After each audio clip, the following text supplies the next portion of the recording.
No sé si alguna vez usted se ha hecho la pregunta, yo me la he hecho de vez en cuando, de cómo se ve usted mismo. ¿Qué cree usted de usted mismo? ¿Qué piensa de usted? Y esta pregunta es importante que nos hagamos, porque eso determina cuál es mi visión de mí mismo en relación a Dios y en relación a los demás. Así que esta pregunta y la respuesta a esta pregunta, ¿qué cree de usted y qué piensa de usted mismo?, va a afectar cómo usted se relaciona con la gente, cómo usted entiende su necesidad de la gracia y el favor de Dios. Nosotros, consciente o inconscientemente, constantemente nos estamos evaluando. Nos evaluamos de una forma tal que muchas veces queremos justificar las cosas que hacemos o las cosas que decimos. Sería bueno que nos evaluáramos, porque la Biblia nos enseña a evaluarnos, porque la evaluación nos lleva a la confesión y al arrepentimiento. Pero muchas veces nosotros usamos la evaluación de nuestras vidas, consciente o inconscientemente, con el propósito de considerarnos mejores que los demás o para minimizar mis pecados en comparación con otras personas. Y en este pasaje podemos ver cómo nosotros somos muy hábiles para justificarnos a nosotros mismos, poniendo a otros por debajo de nosotros o inferiores a nuestro nivel moral o espiritual. Somos muy hábiles para compararnos con personas como hicieron los fariseos, como muchas veces nosotros hacemos esa habilidad que hemos desarrollado a través del pecado, de compararnos con personas para no vernos tan mal ni tan pecadores como realmente somos. Y en este pasaje, Marcos está escribiendo a su audiencia, muchos años después que Cristo ha muerto y ha resucitado, quiere mostrarnos a nosotros que aún nosotros continuamos luchando con nuestra propia justicia, que todavía continuamos luchando de cómo podemos justificar nosotros mismos nuestro estilo de vida, que muchas veces está lejos de Dios. Pero a la misma vez Marcos nos habla de la gracia de Dios y del potencial que Dios ve en nosotros a pesar de que tratamos de justificar muchas cosas en nuestras vidas. Y Marcos coloca este pasaje después de que Jesús se encuentra con el leproso. Recuerdan que fue la semana pasada, donde nosotros somos como ese leproso, no tal vez físicamente, pero sí espiritualmente. Y ahora Marcos nos trae a otro personaje que tal vez no tiene una lepra física, no es una infección que puede transmitir a alguien a tocarlo o tener una relación con él, pero es un hombre también de una vida inmoral, es un hombre despreciado, es un hombre que nadie quisiera sentarse con él a la mesa a comer. No es nadie que quisiera tenerlo como amigo o compañía para el resto de su vida. Y Marcos nos lleva con ese propósito hasta las orillas del lago de Galilea para mostrarnos cómo la gracia de Dios es la que sale a rescatarnos. Leví, y como habla Mateo, que narra también su propia conversión, es Mateo. Leví y Mateo es el mismo personaje. Y dice Marcos, de nuevo salió Jesús a la orilla del lago y toda la gente acudían a él y les enseñaba. Al pasar, vio a Leví, hijo de Alfeo, donde éste cobraba impuestos. Sígueme, le dijo Jesús, y Leví se levantó y lo siguió. Marcos es bien enfático, es bien radical en enseñarnos y advertirnos a nosotros de que nosotros no somos lo que salimos a buscar a Jesús. Nosotros no nos encontramos con Jesús. Jesús es el que sale a buscarnos. Y Marcos quiere ser bien claro en esto. Leví no buscó a Jesús.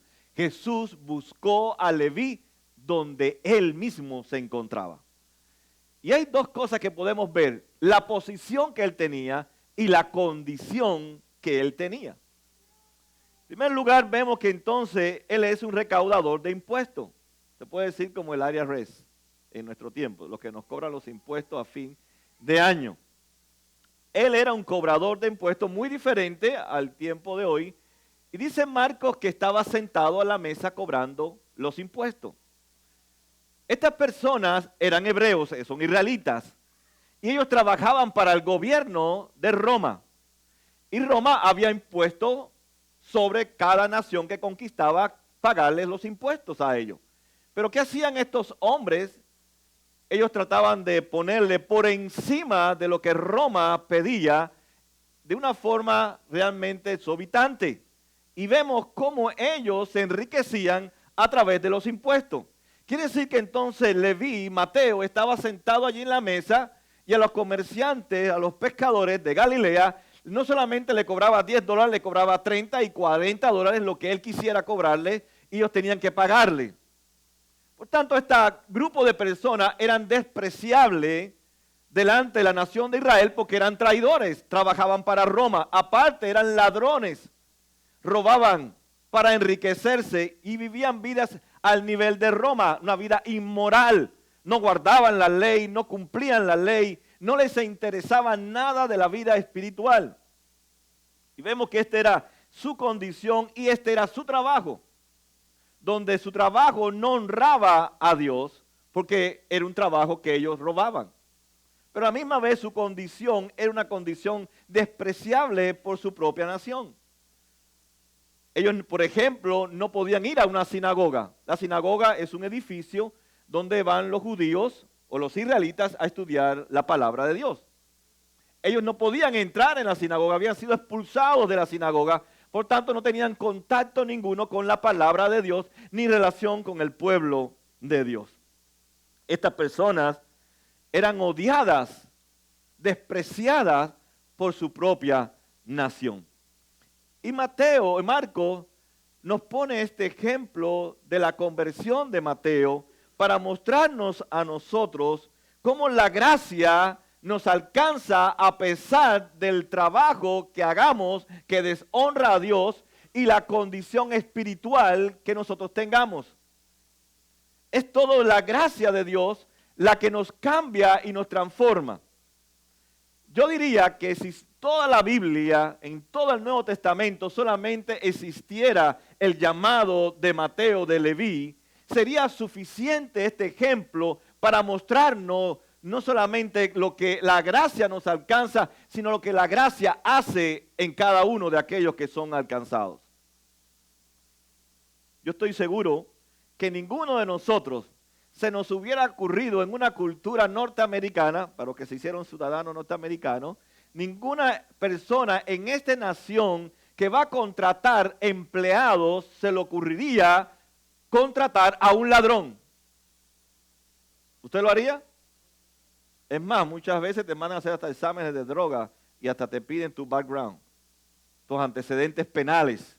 Y si tienes algo ahí, automáticamente quedas descalificado. Ninguno de nosotros hubiéramos escogido a un hombre como Leví para que fuera uno de parte del grupo que llevara el evangelio que iba a transformar al mundo entero. Yo sé que muchos de nosotros no lo hubiéramos hecho, pero Jesús sí lo hizo. Dice que Jesús lo vio. Mateo dice que se fijó. Y Lucas también dice, lo vio. Así que Jesús una vez más, él vio en Leví lo que nadie vio. El potencial que había en Leví o en Mateo para ser uno de los promotores que llevarían el evangelio a toda aquella región. Así como Jesús vio al leproso que su mayor necesidad no era una curación, sino el perdón de sus pecados, Dios vio en Leví el potencial de la gracia cuando transforma a un hombre que vive alejado de Dios, pero es alcanzado por Dios y es llamado por Dios a ser parte de su equipo misionero. No cabe duda que él no tenía el potencial para ser parte del grupo de Jesús. Jesús ve lo que la gracia radical hace en un hombre cuando Dios en su misericordia le regala su gracia gratuita y merecidamente y es cambiado y es transformado. Es poderoso este pasaje cuando vemos lo que Dios puede hacer en la vida nuestra y cómo Dios puede utilizarnos en el reino de Dios. Jesús no vio un potencial innato en Mateo o en Leví. Él vio lo que él podía hacer en la vida de Leví a través de su gracia, a través de su favor. No cabe duda que esta gracia que tocó el corazón de Leví, de Mateo, alteró toda su vida. Y Mateo se encontraba en un punto en que Dios lo iba a alejar de su fuente más grande de ingreso, que es cobrar impuestos. Tal vez nosotros no podemos llegar a esa dimensión, que usted gane 70, 80 mil dólares al año o 100 mil dólares al año, que viva en una mansión grande, que tenga tal vez criada, que tenga un Porsche, un Lamborghini o un auto costoso, y de pronto Dios te dice, ese estilo de vida es contraria a mi voluntad, porque todo ese dinero lo has sacado de robarles a la gente, de traficar con droga, de estafarle a otras personas, y tienes que dejar tu casa, tu auto, tienes que dejarlo todo y ahora comenzar a vivir de la nada o en cero. Ese es el caso de Mateo. Es un hombre que tiene una fuente grande de ingreso, la cual con ese trabajo deshonraba a Dios y no tenía nada que ver con el reino de Dios y tiene que dejar su trabajo. Es un cambio radical, es una decisión radical. Hoy muchos artistas, por ejemplo, dicen que pueden cantarle al mundo y pueden cantarle a Cristo. Usted ve dominicano, ¿cómo se llama él? 440. Juan de Guerra, ¿verdad? Yuri por allá que de México. Y tantos cantantes que saben que eso es un mundo corrompido, un mundo que realmente no está Dios en ese mundo, pero ellos tienen que cantarle a Dios y al mundo para seguir manteniendo sus grandes entradas de dinero. Y muchas veces nuestros trabajos deshonran a Dios, no todos los trabajos, pero muchos trabajos nuestros pueden deshonrar a Dios. Y Mateo tenía ese trabajo y dejó ese trabajo.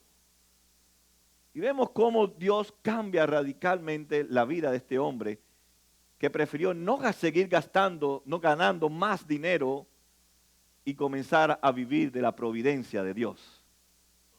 Y eso nos enseña, porque muchas veces nosotros tenemos temores en nuestras compañías y en nuestros trabajos de que los jefes nos van a botar si no vamos el domingo a trabajar, o si no hacemos esto, no hacemos aquello, no hacemos lo que ellos nos piden. Pero cuando uno cree en la providencia de Dios, Dios es fiel. Dios es fiel. La razón que muchas veces nosotros nos asombramos del llamado de Leví es que porque pensamos que nosotros somos mejores que Leví, que nosotros no seríamos capaces de hacer lo que hizo Leví. Pero muchos de nosotros sí somos capaces de hacer lo que hizo Leví y vivir la forma en que vivía Leví. Pensamos que somos mejores que otros. Por eso nos comparamos con otras personas. Por eso juzgamos a otras personas. Pero somos capaces de hacer lo que Él hizo y más de lo que Él hizo. Si no lo hacemos, es por la gracia de Dios. Es porque su gracia nos alcanza y nos transforma. Por eso Cristo tuvo que ir a su rescate, a rescatar a Leví de su mundo, de su condición.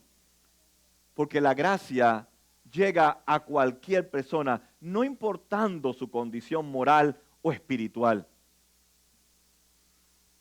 Nuestra esperanza tiene un nombre y es la gracia de Dios. Es la gracia que cambia y que transforma nuestra vida. Deberíamos estar más emocionados por la gracia de Dios que por nosotros mismos. Nos jactamos de nosotros, de lo que tenemos, de lo que poseemos, de lo que hemos logrado, y no nos damos cuenta que deberíamos estar emocionados y apasionados por la gracia de Dios, que es la que lo hace en nosotros. Es Dios el que se manifiesta en nuestras vidas, pero se nos olvida que todo es por gracia. Todo lo hemos recibido gratuitamente e inmerecidamente, porque si algo merecemos por nuestra condición de pecadores, es el infierno. Pero Dios en su misericordia salió a rescatarte a ti donde tú te encontrabas. y te llamó así como tú estabas para transformarte y sacar y desarrollar el potencial que hay en ti para que lo uses en el reino de Dios. Jesús le dice a Mateo, sígueme. Cuando pensamos en esta palabra, sígueme, no pensamos todo lo que significaba para Mateo. Sígueme significaba entonces que él tenía que dejar de estar involucrado con otros pecadores, como, igual que ellos, tener esas mismas conversaciones que ellos. Esos eran sus amigos, esa era su compañía, con eso él salía, con él se iba a la discoteca de Galilea, con ellos hacía negocio, con ellos invertían en Galilea. Y de pronto Jesús le dice, sígueme. Tienes que abandonar esas malas compañías. Pero como fue tocado por la gracia de Dios, Mateo quería que esa mala compañía que él tenía escuchara de Jesús. Y eso habla cuando la gracia te alcanza. Tú quieres que otros experimenten también la gracia. Porque no te consideras mejor que los demás, sino que te consideras en cierta forma un escogido por Dios, que otros merecen también escuchar el mensaje de Dios. Dios no nos pide que nos alejemos de aquellos con los cuales andábamos o hacíamos cosas que desagrada a Dios. Dios quiere que ellos también experimenten su gracia y nos va a usar a nosotros para compartirle de esa gracia. Y si usted nota un potencial que tenía Mateo, que lo usaba para su fiesta en su casa y su borrachera y todo lo que podía hacer, su inmoralidad, ahora ese potencial de hacer relaciones, de hospitalidad, lo va a usar para que sus amigos vengan a su casa, tal vez pensando, wow, tremenda fiesta que nos está preparando Mateo. Ahí vamos a tener bebida, vamos a tener mujeres, vamos a tener de todo lo que es imaginable. Pero él había preparado una fiesta diferente. Él había preparado una fiesta para celebrar su nuevo nacimiento, pero a la misma vez quería que sus compañeros, sus amigos conocieran a aquel que fue a buscarlo y a rescatarlo. Y eso habla cuando la gracia cambia nuestras vidas. Queremos que también otros sean tocados por esa gracia.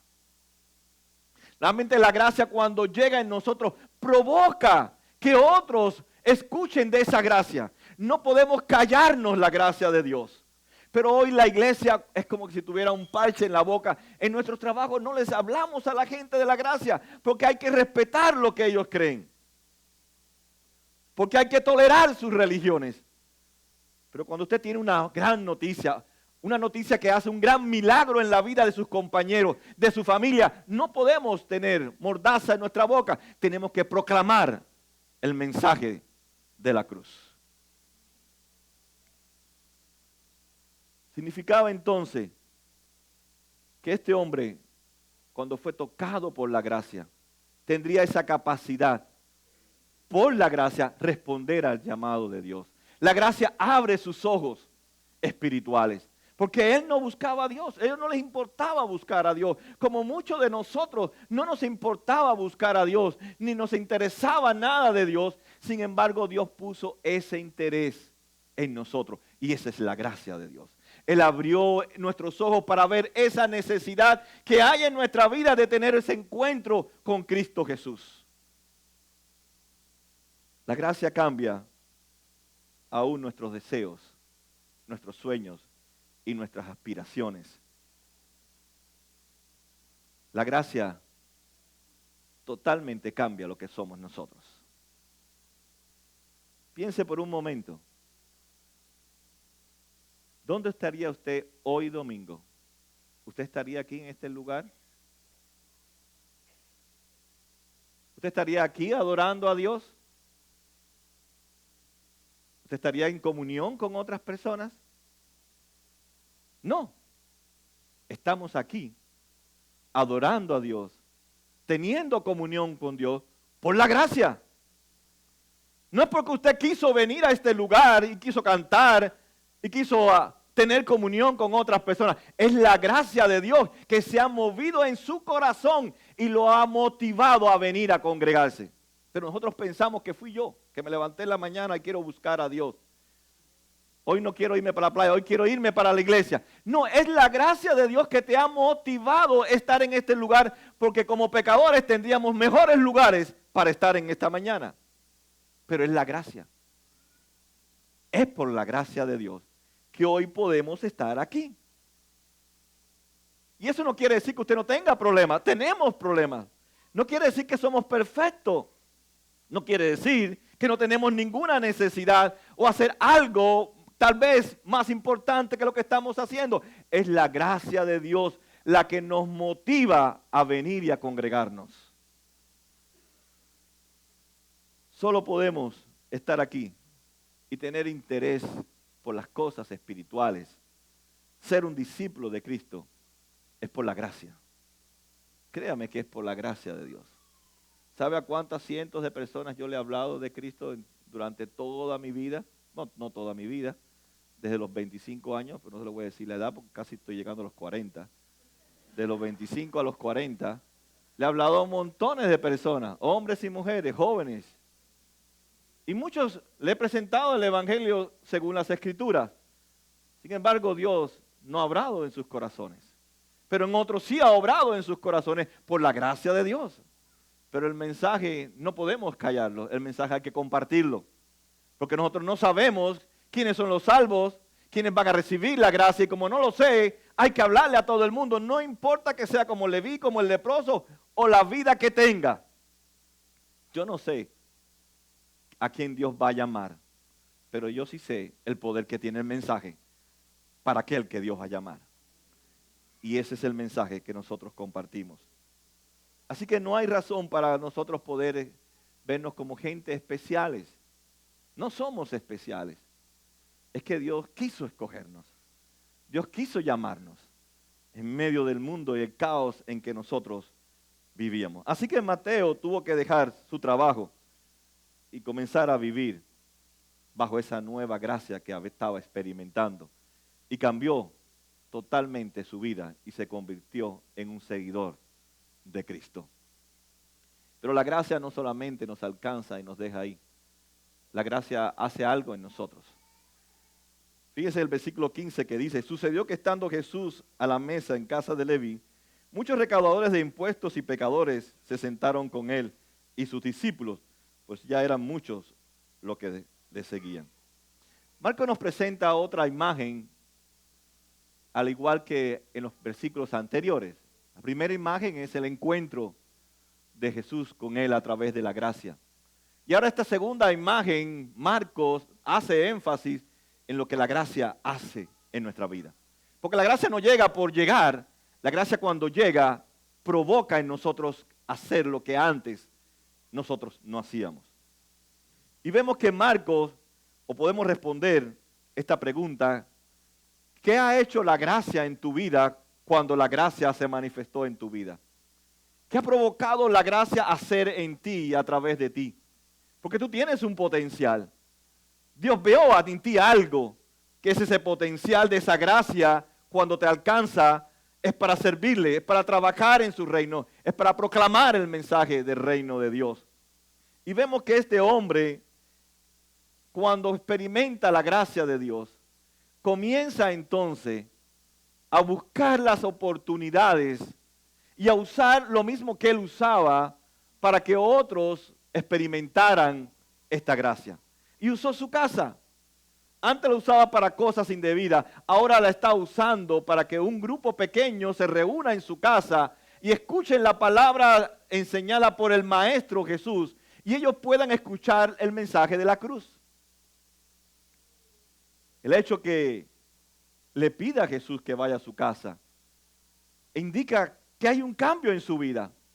Porque Jesús en su vida anterior, si hubiera ido a su casa, le hubiera echado a perder su fiesta. Y esta vez Mateo quería que Jesús fuera a su casa y estuviera con él para que muchas personas pudieran ver que Jesús sí tiene el poder para cambiar sus vidas. De que ellos podían dejar de ser cobradores de impuestos como Él fue hasta ese instante. Muchas veces nosotros no usamos todo lo que Dios nos da.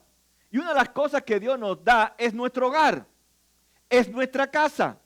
Y usted conoce personas, y yo conozco personas que viven vidas desorganizadas, que viven vidas lejos de Dios. Y una buena forma es invitarlo a su casa a comer, para que usted le comparta el evangelio, le comparta su encuentro con Cristo, que le comparta cómo Dios ha cambiado su vida y lo que la gracia está haciendo en usted. Muchas veces decimos, no tengo nada para servirle a Jesús. Usted tiene su hogar. No importa que sea un Eficient, que sea 2 cuartos, 3 cuartos, 4 cuartos. Lo que Dios le ha dado es lo que usted pone al servicio de Dios. Él tenía una casa y Él la puso al servicio de Jesús. Y Él quería que sus compañeros escucharan esta buena noticia. ¿Te has preguntado los amigos que tienes? ¿Quiénes son? Tal vez no son los mejores amigos, pero son las mejores oportunidades para hablarles de Cristo. Así que no desprecies a tus amigos porque no conozcan a Cristo, porque vivan vida que no son de acuerdo a como nosotros la vemos, sino esos amigos también necesitan de la gracia de Dios. También necesita que alguien vaya y les hable, les muestre cómo la gracia te ha cambiado a ti. El mejor testimonio lo tienes tú. El poder del testimonio lo tienes tú. Tú puedes contar lo que Dios ha hecho en tu vida. Eso es gracia que hemos recibido y gracia que compartimos a otras personas. No podemos entonces guardar esta gracia. Esta gracia nos cambia y esta gracia busca en nosotros poner ese potencial en las manos de Dios. Así como él hacía muchas relaciones y hacía muchas fiestas en su casa y era muy hospitalario y usaba todo eso cuando no tuvo un encuentro con Cristo, ahora lo está usando para la gloria de Dios. Sus mismas relaciones. Él no dio a sus compañeros. Él no se consideró mejor que ellos. Él no se jactó, mire, yo soy mejor que ustedes, Jesús se encontró conmigo y ustedes están perdidos todavía cobrando y robando y siendo despreciados por el pueblo de Israel. Él no podía sentirse contento con ver a sus amigos, a sus familiares, sin que experimenten la gracia de Dios. Yo no sé si usted puede entender y no se llena de tristeza en ver a su familia, a sus compañeros de trabajo, que odian, que hablan mal de Dios y usted guarda silencio y no le comparte cuánto Dios los ama. No discutir, no es pelear con ellos, es hablarle cuánto Dios los ama. La gracia es la que tiene poder, no usted ni yo. Y hay que compartir esa gracia, lo que Dios ha hecho por nosotros. ¿Estás dispuesto a invitar a tus compañeros de trabajo, a tus amigos que no conocen a Cristo, para una comida, para un picnic, si tal vez lo hacía, para cualquier cosa que antes hacía, y ahora invitarlos y hablarles de tu testimonio, de lo que Dios ha hecho en tu vida? Pero también en esta fiesta habían unos invitados que no habían sido invitados, porque solamente Leví invitó a sus compañeros de impuestos. Pero habían allí otro grupo que eran los fariseos. En el tiempo bíblico no es como ahora, que si usted me invita a comer en su casa y pasa el vecino de al frente y dice, "Ay, ¿puedo entrar?" Dice, "No, pero si no te invité a ti." En el tiempo bíblico veía una comida y yo pasaba por ahí, como soy del barrio, paso y yo entro. Porque la cultura hebrea es muy hospitalaria. Así que aunque ellos no habían sido invitados a la fiesta, porque esa no era la intención de Leví, sino que ellos se metieron en la fiesta, se infiltraron en la fiesta. Dice el versículo 16, cuando los maestros de la ley, que eran fariseos, vieron con quién comía, le preguntaron a sus discípulos, ¿y este come con recaudadores de impuestos y con pecadores? Los fariseos eran tipos de abogados religiosos que trataban de siempre defenderse ellos, usando la ley, usando la palabra de Dios. Buscaban su propia justicia. Trataban de ellos ser aceptados delante de Dios por sus supuestas buenas obras y por sus supuestas cumplimiento de la ley. Y están allí cuestionando no solamente el encuentro de Mateo, sino también la actitud de aquel que se encuentra con Mateo, que es Jesús. Y es algo interesante lo que dice Marcos. Allí nada más que habían dos tipos de personas. Jesús, que es Dios, y el resto, pecadores. Sin embargo, ellos dicen, ¿cómo Jesús come con pecadores y cobradores de impuestos? Quiere decir que ellos no se consideraban pecadores. Ellos no entraban dentro del grupo de los pecadores. Y déjeme decirle, hay tres tipos de pecadores. Primero, aquel que no ve el pecado como una categoría en su vida. No existe el pecado. Y esas personas, Dios nos las pone en nuestro trabajo, en nuestra familia, en nuestra escuela, para que nosotros le hablemos de las consecuencias del pecado en nuestra vida y que ellos son pecadores, pero que hay, a través de esa gracia, la oportunidad de que usted pueda confesar sus pecados y reconocer sus pecados. Hay personas que no tienen categoría de pecado, nada es pecado para ellos.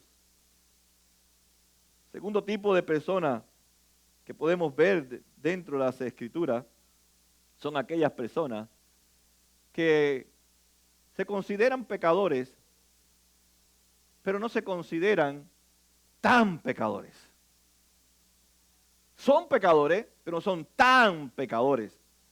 Son personas que siempre se están comparando con otros para ellos ser menos pecadores y los demás más pecadores. Esa gente necesita saber que todos somos pecadores, que no hay uno más ni uno menos. La prostituta no es más pecadora que el que dice una mentira, aunque sea chiquita, que no existe chiquita, todas son grandes. Que tan pecador es el homosexual como el que tiene 2 y 3 mujeres. Que no hay diferencia. Pero hay personas que dicen, bueno, este pecado no es tan malo y este pecado es más malo. No sé si usted ve que hay personas que se indignan cuando una persona mata a otra persona, pero no se indigna cuando también matan diciendo una mentira a otra persona. Entonces, son pecadores, pero no son tan pecadores.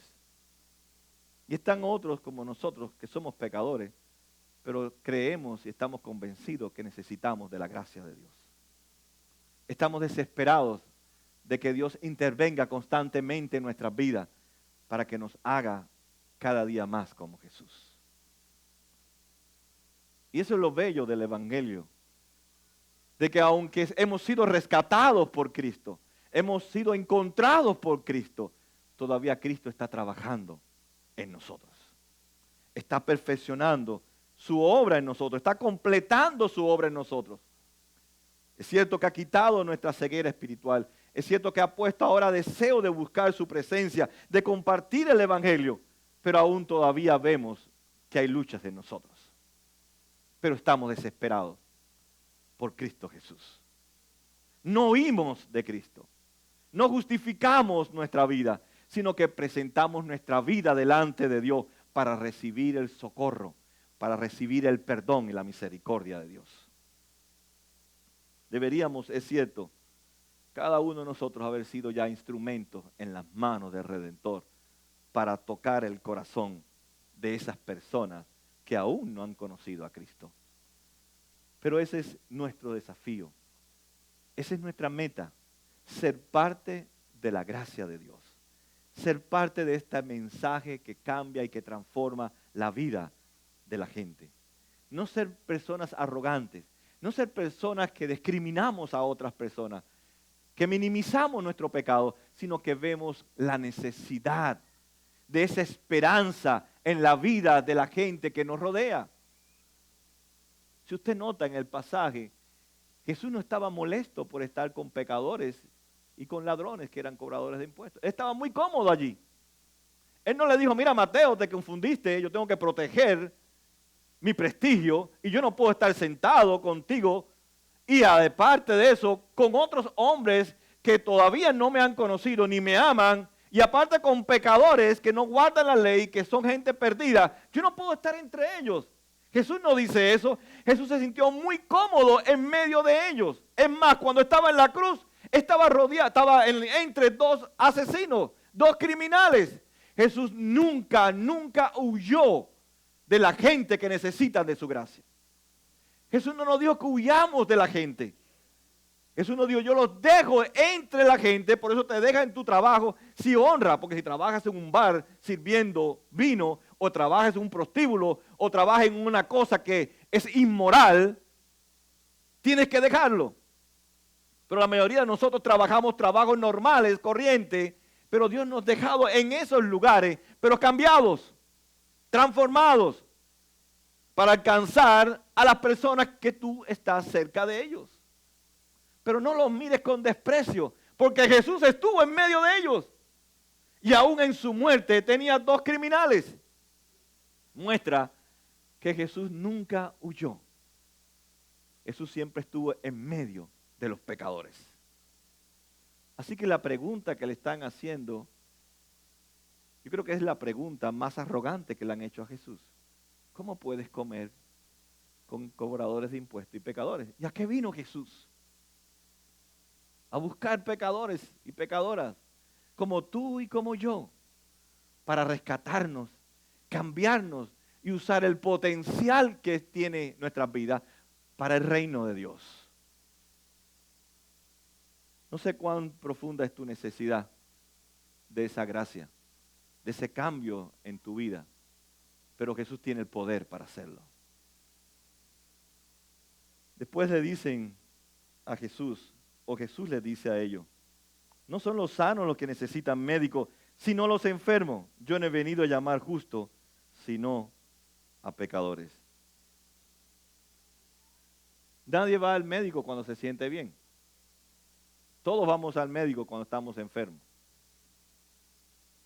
Así que Jesús, de una forma tal vez humorística, le dice, todos ustedes están enfermos. Los cobradores de impuestos, los pecadores y ustedes, los líderes que se creen mejores que los demás, todos están enfermos. Y esa es la enfermedad del pecado.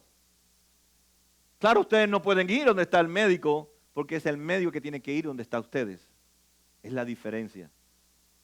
El único que puede sanarnos es Jesús. Y Él vino para eso. Por eso Él dice, yo no vine a buscar justos, sino pecadores. Podemos parafrasearlo de esta manera. Yo vine a buscar pecadores para hacerlos justos. Y eso era lo que éramos nosotros. Póngase a pensar en su vida. Yo mismo nací en un hogar que no es cristiano. Y aunque usted hubiera nacido en un hogar cristiano, sus padres son imperfectos. Así que de una forma u otra han causado trauma en su vida, han enseñado lo que no tenían que enseñarte, tal vez no te han discipulado, a veces ha hecho algo incorrecto, no ha sido el mejor padre. Pero muchos no venimos de hogares cristianos, donde nos enseñaron un montón de religiones y cosas y estilos de vida. Y ahora cuando miramos hacia atrás y nos vemos en el presente, vemos que la gracia de Dios siempre nos persiguió. Yo quería ser, por ejemplo, un ingeniero, primero naval y después quería ser un arquitecto. Pues ni fui ingeniero naval, ni fui arquitecto. Nunca por mi mente me pasó ser un pastor. Jamás. Me veía yo predicando porque ni había visto una Biblia en Cuba, ni nunca había ido a una iglesia en Cuba. Era hasta tímido para poder hablar y ahora me tengo que detener para hablar. Quería ser un gran arquitecto. No fui arquitecto. Ese era mi sueño.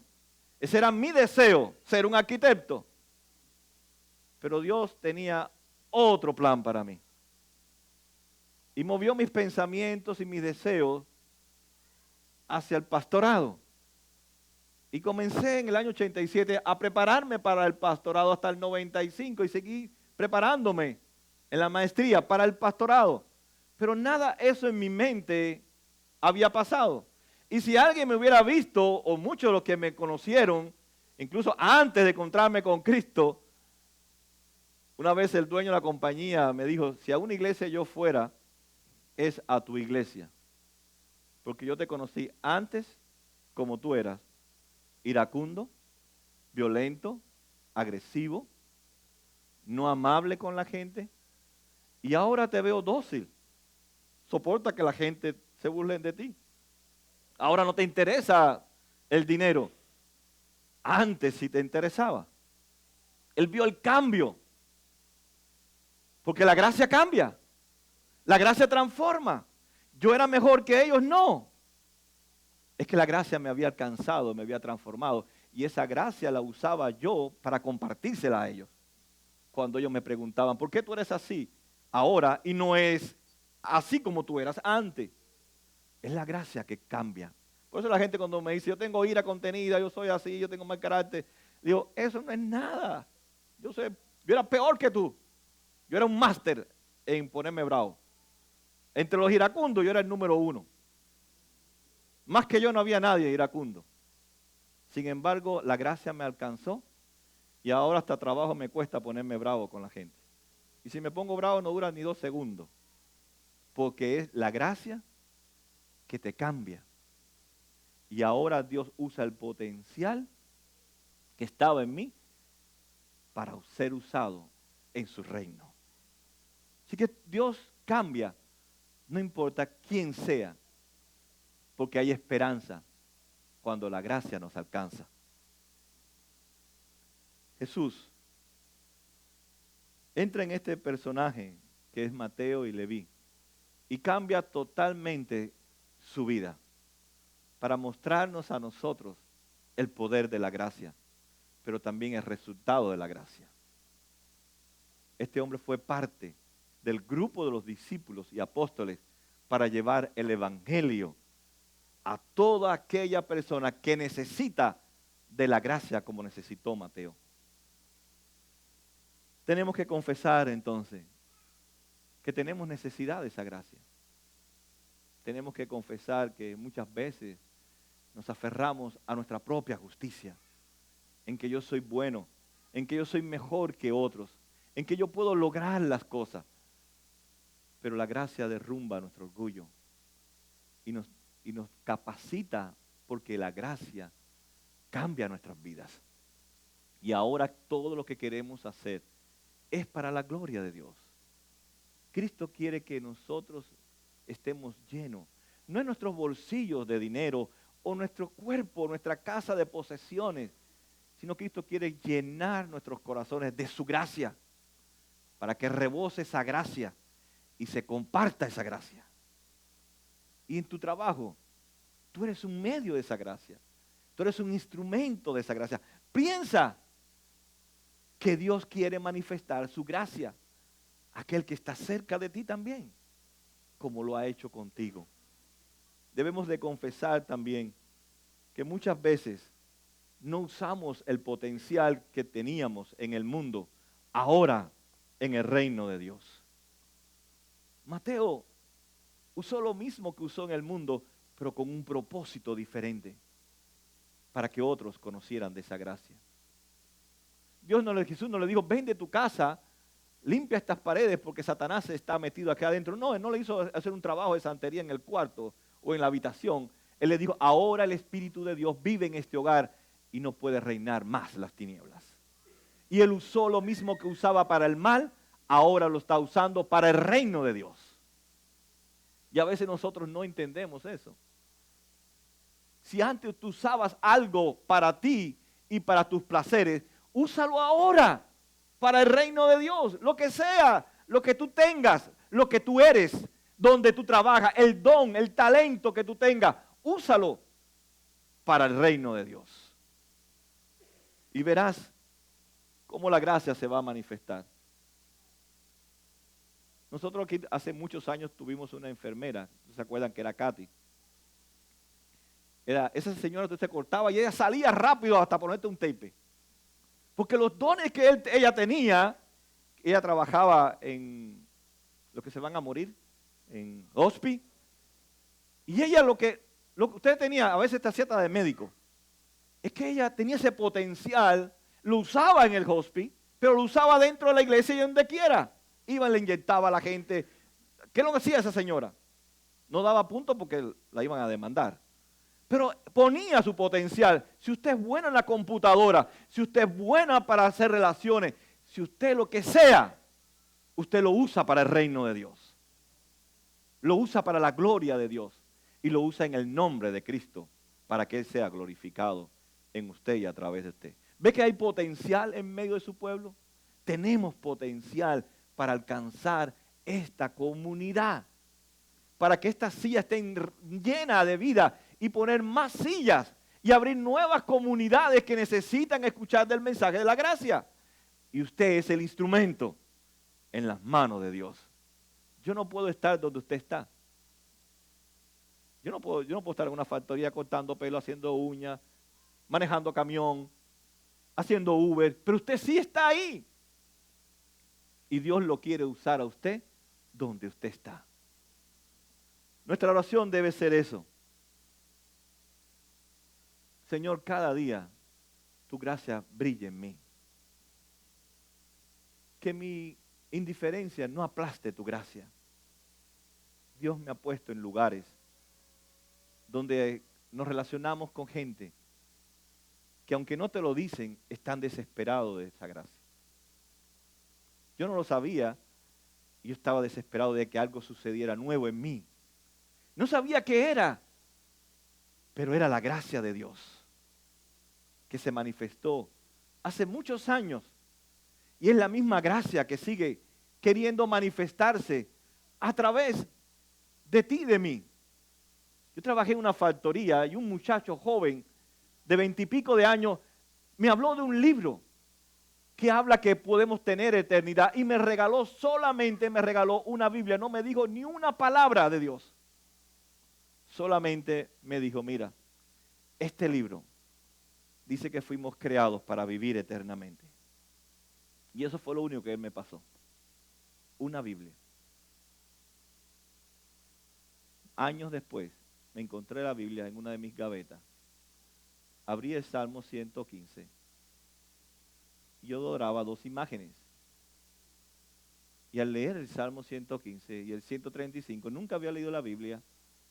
Así que fue Dios el que abrió la Biblia. Amén. Yo no sabía ni por dónde iba a leer. La abrí, pero fue Dios el que la abrió. Y pudo descubrir que yo era un pecador y que yo tenía un pecado de idolatría. Pero fue alguien. La Biblia no vino volando y se me puso en mis manos. Si usted le da pena, tal vez al muchacho le daba pena, pero él solamente dijo, mira, lee este libro. Y me imagino que él oró por mí.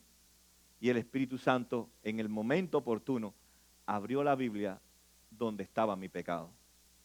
Él no me dijo, lee el Salmo 115. Él no me dijo nada. Por eso piensa, hermano, lo que usted haga para ese encuentro de gracia, Dios se encarga que se ejecute. No se detenga. Dios nos ha dado algo que tiene mucho, mucho valor, pero mucho poder. Si usted quiere que cambie su esposo, que cambie su esposa, que cambie sus hijos, que cambie sus amigos, es la gracia. Compártala. Lo que Cristo hizo por ti en la cruz del Calvario, que ocupó tu lugar en la cruz, que fue tu sustituto, que Él pagó tu deuda, que Él recibió la condena tuya sobre Él, que Él lo clavó en la cruz, te limpió de todos tus pecados y ahora puedes ser aceptado por Dios a través de su muerte. Pero no se quedó en la tumba, resucitó de entre los muertos y ahora vive en medio de su pueblo a través del poder de su Espíritu Santo. Él puede cambiarte. Díselo a tu compañera, a tu compañero. Él puede cambiar tu vida. Mira lo que hizo por mí.